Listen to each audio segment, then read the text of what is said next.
Donald Trump's speech last night shockingly contained some statements that were not technically true.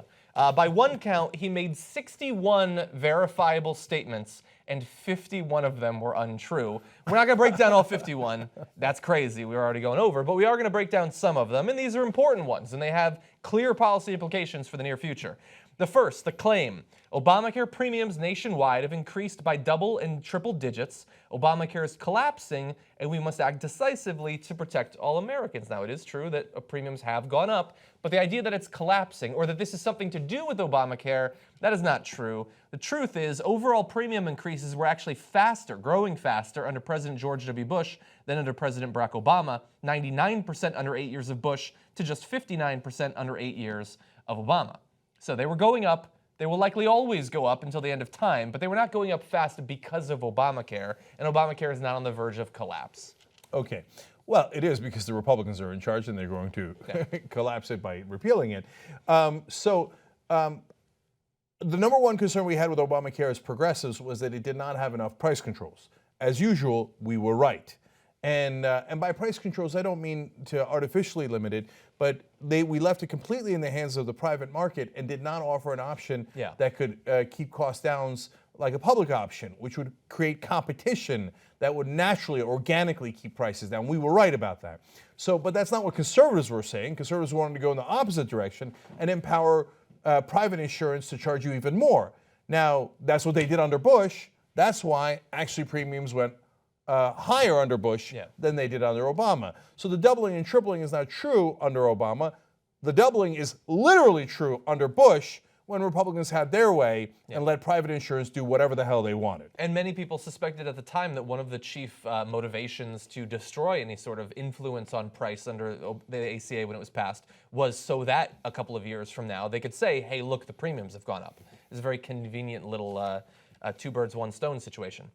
The next claim, Trump said, right now, American companies are taxed at one of the highest rates anywhere in the world, which is a claim that I feel we have to knock down twice a month at this point. So, yes, if you look at the actual numbers on the books, American corporations have the third highest tax rate among Western countries.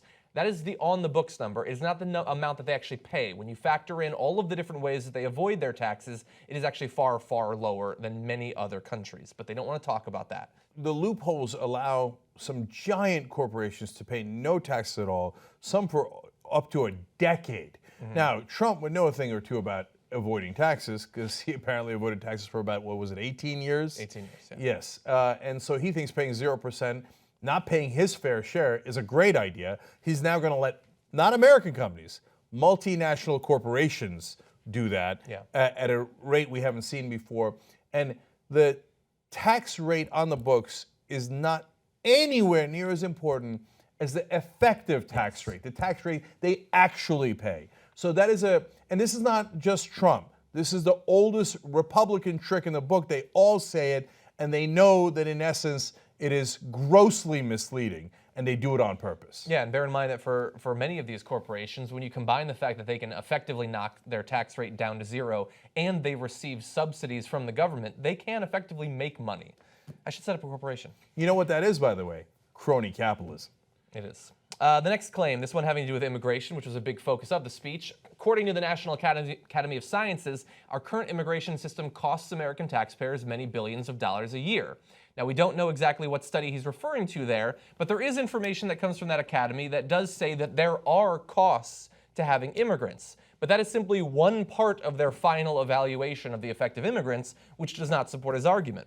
Their report, one of the reports found that might be the one he's referring to, found that while first-generation immigrants are more expensive to governments than their native-born counterparts, primarily at the state and local level, their children are amongst the strongest economic and fiscal contributors in the population and actually provide a benefit monetarily to the local and state governments in which they live. We've talked about that previously. Anna Kasparian reported on that.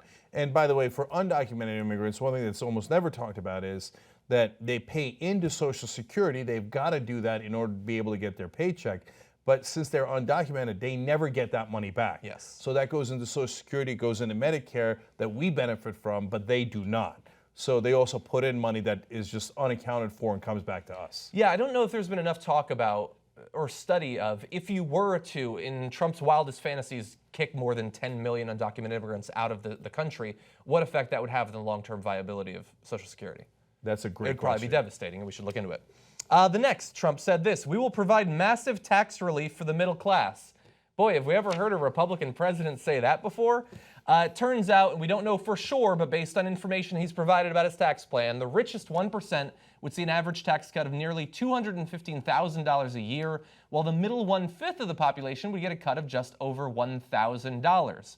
And if you were at the poorest tax bracket, you might end up paying more taxes under his plan than you do currently, which is madness. Now, $1,000 is nice. First of all, it's going to explode our deficit. So all that talk about the debt and deficit, they never ever meant it. But $1,000 is not massive. $215,000 is massive. Exactly. And by the way, if you are in that group and you think that you might get that $1,000, you might think, well, hey, you know, I voted against Trump. Now I might get $1,000. That's pretty nice. Yeah, but they're going to take away your health care, which I guarantee is going to end up costing you more than $1,000. So this is not going to end up being a good bargain for most Americans. There was also this claim: 94 million Americans are out of the labor force, which might sound crazy, because it is. It's not true. The 94 million figure includes retirees, parents who are staying home to raise children, and high school and college students who are studying rather than working. It is made up.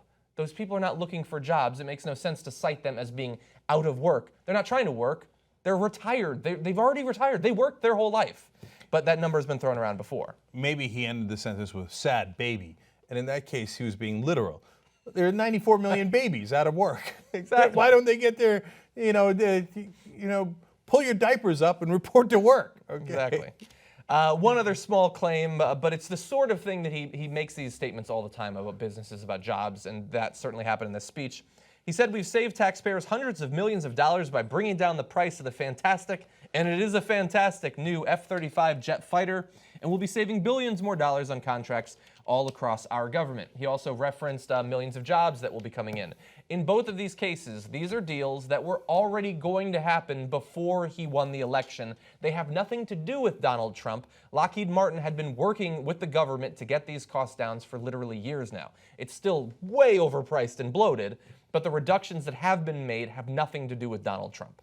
So as the economy rises, he says, "See, I did that." Are you kidding me? You've barely been in office for a month. Obviously, those are economic forces that were put into effect by Obama. It's preposterous for you to claim that. Yeah. But when something goes wrong, like the Yemen raid, he goes, "Yeah, it was Obama. Obama's the one who planned it." No, Obama purposely did not authorize it because he thought they weren't ready. You're the one who authorized it, even though they were apparently not ready. Yeah, and there's this manipulation of the stats. It's going to be great for him. So he's been saying for a year now that America is in the purge right now. It is a hellscape filled with criminals and murderers. It's not true. The numbers don't actually bear it out. And so that's a lie now, which might bother me, and it might bother you. But in a couple of years, it's actually going to work out perfectly for him, because he can simply look at the accurate statistics and start talking about them, and it will look like, if you believed him the whole time, that he's gotten the crime rate down, but it was never up to begin with. It's actually a masterful political strategy. Well, look, that's what the only thing that he's good at, which is me, and finding every excuse for why he's not wrong. So if there's something wrong, it was Obama. It's left over from Obama. If there's something going right, it was me, right? So you can do that trick all day long. The question is, are you ignorant enough to fall for it? You can help hire investigative reporters that'll chase down stories no one else will. Be the media. tytnetwork.com/go.